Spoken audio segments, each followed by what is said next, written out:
It's great to speak with you again, Rod. Today I'm looking forward to hearing your views on the topic of plan and control to iterate and co-create. You were mentioning thriving companies. What do you see with thriving companies, and how do the upper levels of management do things differently?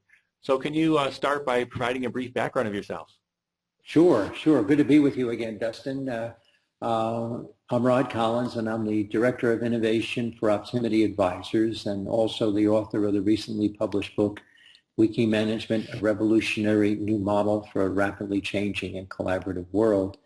And our topic today is really at the heart of the transformation that's happening in management, where the fundamental dynamics are shifting from a foundation of plan and control, which is the way it's been for well over a century, to a new set of dynamics, which can best be termed as iterate and co-create.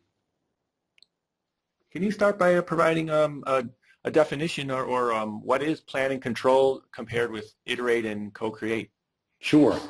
Let's start with, there's a lot changing in the world today. Let's start with something that's not changing. And what's not changing are the two timeless accountabilities of senior business leaders, strategy and execution. If they do those things well, they keep their jobs and companies stay around. If they don't do either one of those well, they could be in peril. What's shifting is the foundation for each of those two timeless accountabilities. So for the last 100 years, planning has been the fundamental basis of strategy. We even have the term strategic planning. That's how much it's been institutionalized. And the typical modus operandi was the senior leadership team would go off, maybe on an offsite once a year. They do some deep thinking, and they come work on 3 to 5 year plans. And they would lay these out in great specificity, some of them with PowerPoints that went into the hundreds. And then with that plan in hand, the foundation for execute in the old model was control. So you got the plan with all the details. We know exactly where we're going, how we're going to get there, all the little things we're going to do. And the control structures are to make sure that there are no variances, no deviances, that we stick with the plan. And that has worked pretty well for over a century. That's all shifting now, thanks to the digital age and the accelerating pace of change that it has driven, and the requirement for companies to become innovative. Now, when you look at companies like, let's say, for example, Google or an Amazon or a Wikipedia, look at Linux, the very successful crowdsourced operating system. The foundation for strategy in these enterprises is not planning at all. It's iteration. And the foundation for execution is not about control, it's about co-creation. And so this looks very, very different from the way we've done it before. So let's talk a little bit about how iterating and co-creating is different. The leaders of the, what I call vanguard companies, understand in a fast-changing world, you don't need maps, and plans are analogous to maps. You need a compass, because when the landscape keeps shifting, a map is totally useless. But a compass gives you a general sense of direction. And so, it's well known, for example, that Google is working on driverless cars. All right, and this is a long-term project of theirs, but they certainly intend to revolutionize driving as we know it. They have a general sense of direction of what they want to be doing. But as they've been working on these driverless cars, they're iterating as they go along. They're finding what works, what doesn't work. They make adjustments.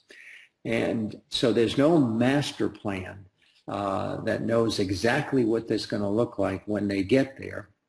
They're kind of learning as they go along, and they think learning is an important part of the strategic process.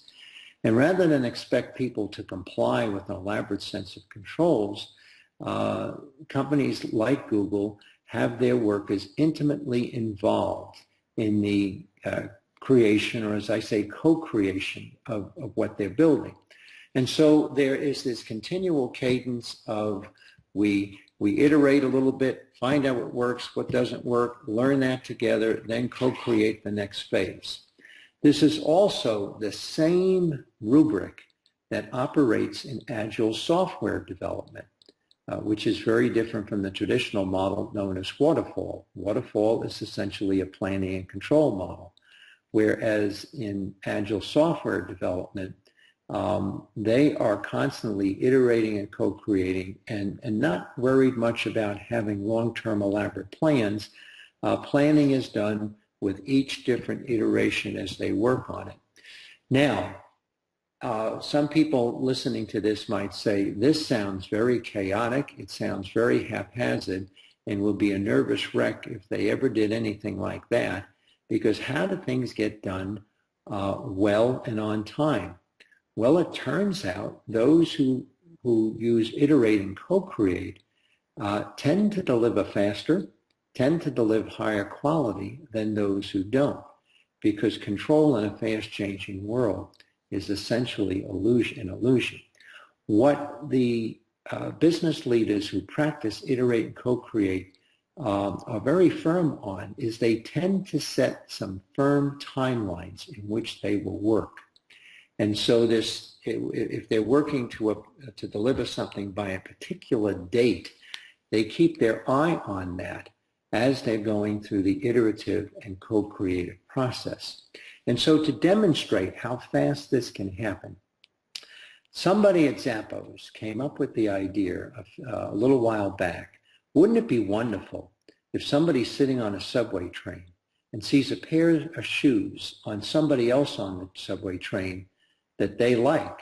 Now, obviously, they're not going to tap a stranger on the shoulder, but what they can do is take a picture of the shoes. And what if after they take that picture, Zappos can send that style of shoe to them in their shoe size? That was an innovative idea. They got to work on that, and they went from concept to functionality in 12 weeks. So iterate and co-create, despite the fact it may not seem on first blush to move quickly, actually does, because it is building continual learning into the process, and the faster you learn, the faster you can deliver. The problem with planning and control is it leaves no room for learning, doesn't like variances, and when things don't work, you have to rework all of the plans again, and that takes time and drives a lot of delays. And then can you talk about when people have habits and a mindset which is still plan and control or control, how do you change that mindset and those habits? That is the $64 million question. That's the crux of the management problem today. Most companies are being led by leaders who are very skilled in the plan and control dynamics of management and highly uncomfortable with the notion that we will have a general sense of direction, iterate and co-create together. And they're uncomfortable because their role essentially shifts. It's funny we're having this conversation today because the thought occurred to me just this morning that the title of Chief Executive Officer is probably becoming obsolete, because the whole picture of a Chief Executive Officer is here's somebody who's at the top of the pyramid and has purview of everything, and their job is to make sure that we execute according to plan. And this is the mindset that executives have. I think the new CEO going forward is the Chief Enabling Officer. And that leader's job, that version of CEO, is they're making sure that the workers have all of the tools that they need to learn and to deliver. And if I can quote Google, I just recently finished Eric Schmidt's new book, How Google Works. He said that their management formula is very simple. You hire good people and get the hell out of the way. And the Chief Enabling Officer gets the hell out of the way. Now, they're not laissez-faire because they are holding up, we need to get from here to there by this date. And that is the focus. But instead of laying out everything for everybody, you let them figure it out. So this requires business leaders to be highly trusting that their workers will figure a way to get it done. That has not been the case in the past, but these are the habits of what I would call the chief enabling officers, the new CEOs of tomorrow. I think those who can make the transition, which I think may be psychologically challenging, I think will be greatly rewarded. Those who can't make the can't make the transition rather, are going to be handicapped because in this fast changing business world in which we are today, only the fast and the adaptable survive. And iterate and co-create is much better at adapting than planning and control. And do you have any final recommendations? I think that senior business leaders today need to read a lot of the literature that's coming out. There's a lot of good literature coming out in the space of innovation. I think business leaders need to understand what innovation is. I think they will discover it's very different from what they think. Innovation is not a function. It's not a department. It's not something you can purchase like software. Innovation is fundamentally a different operating system. And at the heart of this operating system are these dynamics of iterate and co-create.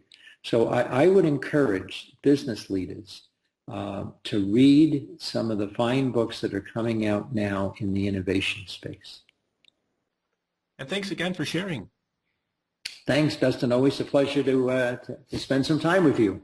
Yep, I look forward to talking with you again soon.